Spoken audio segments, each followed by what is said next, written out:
1980 में BJP party बनती है और महज 34 वर्षों के बाद वह पूर्ण बहुमत से केंद्र में अपनी सरकार बनाती है और इसमें ओबीसी का वोट बीजेपी को सबसे ज्यादा मिलता है। बीजेपी को वोट देने में ओबीसी का वोटिंग परसेंटेज 2014 और 2019 में भी लगातार बढ़ता जाता है। फिर भी बीजेपी हिंदुत्व हिंदुत्व क्यों कर रही है? वो अपने वोटरों को जातिवार के हिसाब से क्यों नहीं जानना चाहती? वहीं विपक्षी पार्टियां हैं जो जातिगत जनगणना का लगातार पक्ष ले रही हैं। इसका सीधा सा कारण है कि बीजेपी अपने हिंदू वोट बैंक को बंटने नहीं देना चाहती ताकि उन्हें सुरक्षित रख सके और उनके वोट का इस्तेमाल और आगे भी वो कर सके।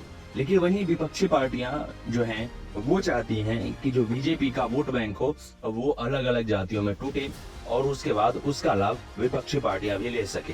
बिहार सरकार ने 2 अक्टूबर 2023 को जातिगत सर्वे के आंकड़े को जारी कर दिया है। जातिगत जनगणना की वर्षों पुरानी मांग, बिहार में इस सर्वे की प्रक्रिया और इस पर केंद्र सरकार का विरोध, ये सब कुछ अब तक समानांतर चलता आया है। जातिगत जनगणना का इतिहास बताता है कि न ये कोई नई चीज है, न इसकी मांग नहीं है। कई नेताओं का यह बयान आया कि जातिगत जनगणना होने से समाज बढ़ सकता है। इनमें कई ऐसे नेता हैं जो हर बात में हिंदू मुस्लिम करते हैं, हर हिंदू मुस्लिम को लाते रहते हैं। उनके हिसाब से जब हिंदू मुस्लिम करने से समाज नहीं बढ़ता तो सिर्फ जातिगत जनगणना करने से समाज कैसे बढ़ेगा?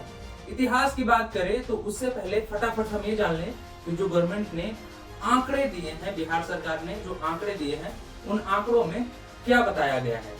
बताया गया है कि बिहार में सबसे अधिक जो अभी आबादी है वो है अत्यंत पिछड़े वर्ग की, जिसे राज्य में ईबीसी के रूप में कैटेगराइज किया गया है।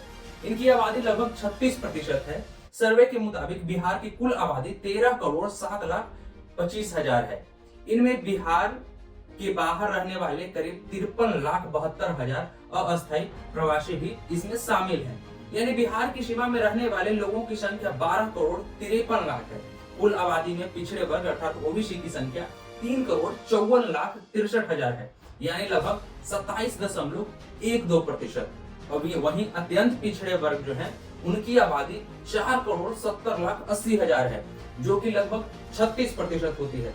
अनुसूचित जनजाति और दलित समुदाय की आबादी 2,56,89,000 है, यानी माने तो लगभग 20%। और वहीं अनुसूचित जनजाति आदिवासी जिसे हम कहते हैं उनकी आबादी लगभग 1.68% है। और जो अनारक्षित वर्ग है यानी तथाकथित जो अगड़ी जाते माने जाते हैं उनकी आबादी 2,02,91,000 है, यानी महज 16% से भी कम 15.52% है। उसमें भी अगर हम कैटेगराइज करें तो भूमिहार 2.86% है, राजपूत 3.45% है और ब्राह्मण जिसे हम कहते हैं वो सिर्फ 3.66% है। वहीं अगर हम आगे की बात करें जैसे कुर्मी हो गए तो कुर्मी उसमें 2.87% है, मुसहर 3% है, तेली 2.81% है और ऐसी जो जातियां हैं उसकी लिस्ट बहुत लंबी है, तो यहाँ पे पूरा रखना वो संभव नहीं है। बिहार में किस धर्म के कितने लोग हैं इस पे भी डाटा आया और इस पे भी सरकार ने डाटा जारी किया। बिहार में कहा गया कि हिंदुओं की आबादी 10 करोड़ के करीब है, 10,71,00,000 बताई गई, जो कि पूरे परसेंटेज का अगर हम देखें तो करीब 82% जो लोग हैं वहां सिर्फ हिंदू हैं। वहीं मुस्लिम की जो आबादी है वो करीब 2,31,00,000 है, जिसका लगभग जो अगर हम प्रतिशत में बात करें तो वो लगभग 17.70% है, यानी करीब 18% है। वहीं जो बौद्ध हो गए हैं वो लगभग बहुत कम, लगभग 0.05% के करीब है। और वहीं ईसाई भी करीब वही 0.05 से 0.8 के बीच में वैरी कर रहे हैं, बौद्ध भी 0.5 से 0.8 के बीच में वैरी कर रहे हैं। तो इन सब की जो जनसंख्या है वो कमोबेश इसी तरह से लगभग 1% से भी काफी कम है इनकी जनसंख्या। आखिरी जनसंख्या का जो गणना या हम जिस जातिगत जनगणना के रूप में जान रहे हैं, तो आखिरी बार जातिगत जनगणना 1931 में हुई थी, यानी जब हमारा देश आजाद हुआ था लगभग उससे भी करीब 17-18 साल पहले की ये बात है। तब उस समय जातिगत जनगणना हुई थी और उसके बाद 1941 में भी जातिगत जनगणना हुई, लेकिन आंकड़े को कभी भी पब्लिश नहीं किया गया और पूरी तरह से जो सारे आंकड़े थे उन्हें कभी भी सार्वजनिक नहीं किया गया। इसके पीछे कई तरह के कारण दिए जाते हैं कि जो आंकड़े नहीं सार्वजनिक किए जाने पर कई तरह के आरक्षण के जो मांग थे वो भी उस टाइम से ही उठ सकते थे। तो केंद्र सरकार के पास जितने आंकड़े आए थे उसको पूरी तरह से कभी भी पब्लिक नहीं किया गया था।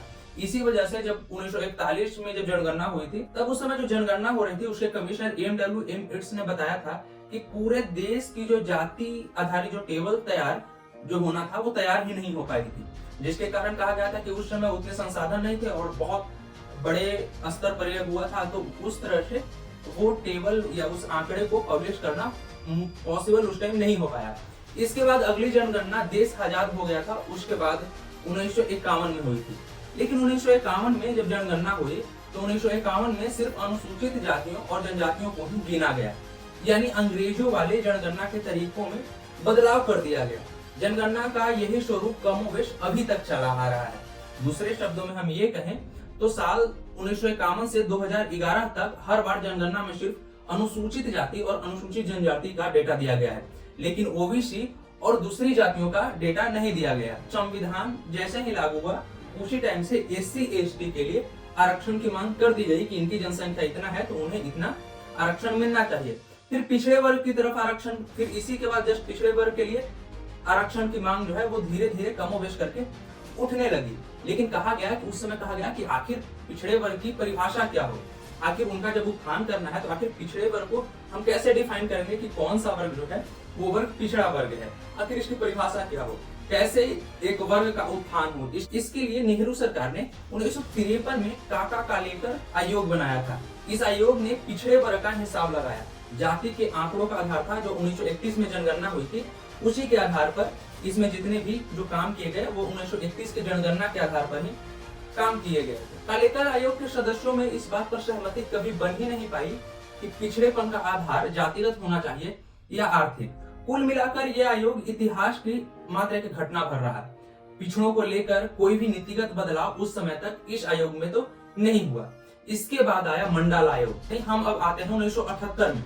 मोरारजी देसाई की जनता पार्टी की सरकार ने बीपी मंडल की अध्यक्षता में एक पिछड़ा वर्ग आयोग बनाया था। दिसंबर 1980 में मंडल आयोग ने अपनी रिपोर्ट भी दे दी। तब तक जनता पार्टी की सरकार जा चुकी थी।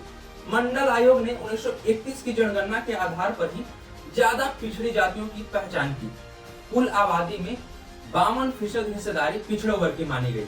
आयोग ने पिछड़े वर्गों के लिए सरकारी नौकरियों और शिक्षण संस्थानों में 27% आरक्षण देने की सिफारिश की। मंडल आयोग की रिपोर्ट पर 9 साल तक कुछ नहीं हुआ। 1990 में वीपी सिंह की सरकार ने मंडल आयोग की एक सिफारिश को लागू कर दिया। ये सिफारिश अन्य पिछड़ा वर्ग के उम्मीदवारों को सरकारी नौकरियों में सभी स्तर पर 27% आरक्षण देने की बात कही थी। तब आरक्षण के खिलाफ खूब बवाल हुआ, खूब हंगामा हुआ, देश भर में प्रदर्शन भी हुए, मामला कोर्ट में भी गया, लेकिन सुप्रीम कोर्ट ने भी आरक्षण को सही माना। लेकिन आरक्षण के अधिकतम लिमिट को 50% तय कर दी गई। इसके बाद 2006 में केंद्रीय मानव संसाधन विकास मंत्री अर्जुन सिंह ने मंडल कमीशन पार्ट 2 शुरू किया। इस बार मंडल आयोग की एक दूसरी सिफारिश को लागू किया गया। सिफारिश ये थी कि सरकारी नौकरियों की तरह सरकारी शिक्षण संस्थानों में, मसलन यूनिवर्सिटी में, IIT, IIM, मेडिकल कॉलेज में भी पिछड़े वर्गों को आरक्षण दिया जाए। इस बार भी बहुत बवाल हुआ, लेकिन सरकार अड़ी रही और फैसला सामने है कि उस समय सरकारी संस्थानों में भी लोगों को आरक्षण मिलना शुरू हुआ। अब आ गया 2010 में आकर फिर जाति आधारित जनगणना की मांग उठी। लालू यादव, शरद यादव, मुलायम सिंह यादव और गोपीनाथ मुंडे जैसे कई नेताओं ने जोर शोर देकर यह मांग उठाई, लेकिन तब कांग्रेस ने इसे लेकर काफी ज्यादा उत्साह नहीं दिखाया था। मार्च 2011 में उस वक्त के गृह मंत्री पी चिदम्बरम ने लोकसभा में कहा था कि जनगणना में जाति का प्रावधान लाने से प्रक्रिया और जटिल हो सकती है, और जो लोग जनगणना का काम करते हैं, जो जनगणना घर घर जाकर करते हैं, खास तौर पर उसमें मोस्टली प्राइमरी स्कूल के शिक्षक होते हैं, उनके पास जातिगत जनगणना कराने का कोई ना अनुभव होता है, ना उन्हें ट्रेनिंग मिली होती है। कहा तो यह भी जाता है कि आंकड़े तो कई आए, पर सरकारों ने इस आंकड़े को, जातिगत जो आंकड़े आए उसको काफी छुपाया है। यूपीए सहयोगियों के दबाव के बाद मनमोहन सिंह सरकार को जातिगत जनगणना पर विचार करना पड़ा। 2011 में प्रणब मुखर्जी की अगुवाई में एक कमेटी बनी, इसे जातिगत जनगणना के पक्ष में सुझाव दिया। इस जनगणना को नाम दिया गया socio economic and caste census. 4,893 crore रुपए खर्च कर सरकार ने जनगणना कराई। जिले के हिसाब से पिछड़ी जातियों को गिना गया। जातीय जनगणना का डेटा सामाजिक न्याय और अधिकारिता मंत्रालय को दिया गया। डेटा को कैटेगराइजेशन के लिए नीति आयोग के पूर्व अध्यक्ष अरविंद पंगारिया के तहत एक विशेषज्ञ समूह बनाया गया, लेकिन ये साफ नहीं है कि इसने अपनी रिपोर्ट दी या नहीं दी, क्योंकि अब तक पब्लिक में कोई भी ऐसी रिपोर्ट सार्वजनिक नहीं की गई है। कुल मिलाकर करोड़ों रुपए खर्च करने के बाद भी केंद्र सरकार आज तक ये आंकड़ा जारी नहीं कर पाई। और ये रुपये किसके थे? ये रुपये थे हमारे और आपके जैसे आम लोगों के, जिस पर सरकार ने इतना बड़ा जातीय जनगणना करवाया, लेकिन उसके आंकड़े आज तक पब्लिश नहीं हुए। ये तो बात हो गई यूपीए सरकार की। अब हम आते हैं मौजूदा सरकार पर। जुलाई 2021 में संसद के भीतर मौजूदा सरकार से जातीय जनगणना पर सवाल पूछा गया था। सवाल था कि 2021 में जनगणना जातियों के हिसाब से होगी या नहीं होगी। नहीं होगी तो क्यों नहीं होगी? सरकार का लिखित जवाब आया कि SC/ST को ही सिर्फ गिना जाएगा, यानी ओबीसी जातियों को गिनने का कोई प्लान नहीं था, कोई भी प्रावधान नहीं था। इसी साल 17 अप्रैल को कर्नाटक के हुमनाबाद में रैली में राहुल गांधी ने कहा था कि हमें पता करना होगा कि देश में कितने ओबीसी, दलित और आदिवासी हैं। अगर हम यही नहीं मालूम कर पाए तो हम उन्हें किस तरह से ताकत दे सकते हैं। जब 2011 में हमारी सरकार थी तो हमने जातिगत जनगणना करवाई थी। पूरा डेटा भी सरकार के पास अभी भी उपलब्ध है, लेकिन अभी की सरकार अर्थात नरेंद्र मोदी की सरकार ने डेटा पब्लिश नहीं किया है। डेटा को छिपाया जा रहा है। साथ ही दिल्ली की सरकार को मालूम है कि ओबीसी की आबादी कितनी है और यह आबादी बहुत ज्यादा है, लेकिन वो बता नहीं रहे। हालांकि जातीय जनगणना का मांग राजनीति के फायदे के लिए भी किया जा रहा है, इससे हम इनकार नहीं कर सकते। और इसी बीच जब बिहार सरकार के सर्वे के आंकड़े जब जारी होते हैं तो इसे फिर से मंडल बनाम कमंडल की उपाधि दी जाती है। मंडल बनाम कमंडल का नाम तब सामने आता है जब 1990 में जब वीपी मंडल आयोग की बात मानी जा रही थी और ओबीसी को आरक्षण देने की बात की जा रही थी। उसी समय बीजेपी पार्टी भी अपना राजनीति खेल रही थी। राजनीति कहने का अर्थ ये है कि बीजेपी उस समय राम मंदिर बनवाने के लिए और राम मंदिर के लिए रथ यात्रा निकाल रही थी। और इस तरफ जहां एक पार्टी मंडल कमीशन के रिपोर्ट को मान रही थी, ओबीसी को पावर देने की, ताकत देने की बात की जा रही थी आरक्षण के माध्यम से, वहीं दूसरी वैसी पार्टी थी जो धर्म के नाम पे अब धीरे धीरे चुनाव को लड़ने की कोशिश में लगी हुई थी, जारी थी। और इसी वजह से उसने राम मंदिर को लेकर राम मंदिर को धीरे धीरे करते हुए एक चुनावी मुद्दा उस टाइम बनाया गया था 90 के दौर में। तो एक तरफ मंडल के लोग थे और कहा गया कि एक तरफ वो लोग हैं जो कमंडल टांग रहे हैं, खास करके जो धर्म की राजनीति कर रहे हैं। तो उसी टाइम इसीलिए कि मंडल और कमंडल की राजनीति उस समय की गई। और जिन लोगों ने खास करके मंडल कमीशन को जो खारिज करने की बात कर रहे थे, तो अगर हम देखें 1990 के आसपास, तो 1990 के बाद बिहार और यूपी में वैसे जितनी भी पार्टियां थी उनके शुक्र साफ हो गए थे। वो पार्टियां अपनी सरकार नहीं बना पाई थी। जो कांग्रेस थी वो इस पे मना कर रही थी, वो नहीं चाहती थी कि मंडल कमीशन उस समय लागू हो, उस समय उसकी सरकार नहीं चाह रही थी। तो हम देखेंगे कि बिहार और यूपी में उस समय पूरी तरह से कांग्रेस पार्टी जो थी वो लगभग साफ हो गई थी।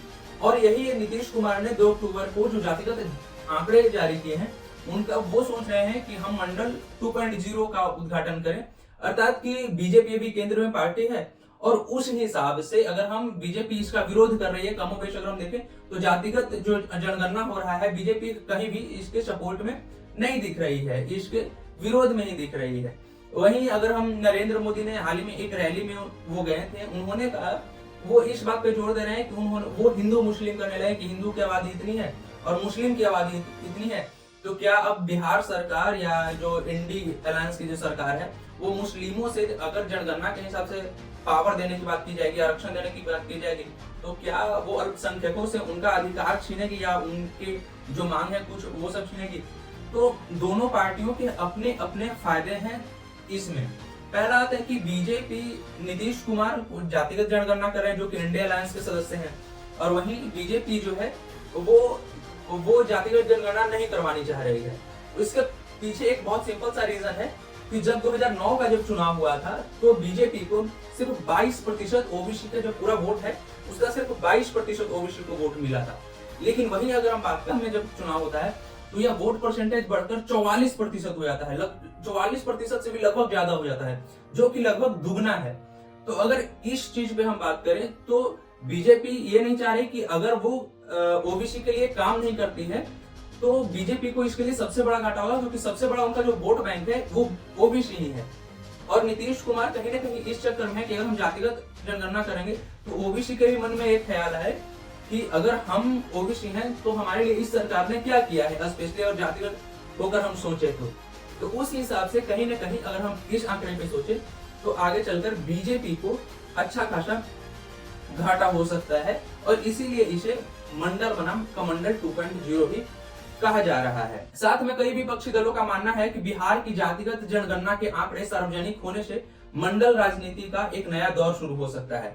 1990 में तत्कालीन प्रधानमंत्री वीपी सिंह के एक दशक मंडल आयोग रिपोर्ट को ठंडे बस्ते से बाहर निकाला और ओबीसी के लिए सरकारी नौकरियों में 27% आरक्षण देने की घोषणा की थी। उसने खासकर उत्तर भारत में जातिगत राजनीति के आधारित पर पार्टियों का उदय में अहम भूमिका निभाई थी।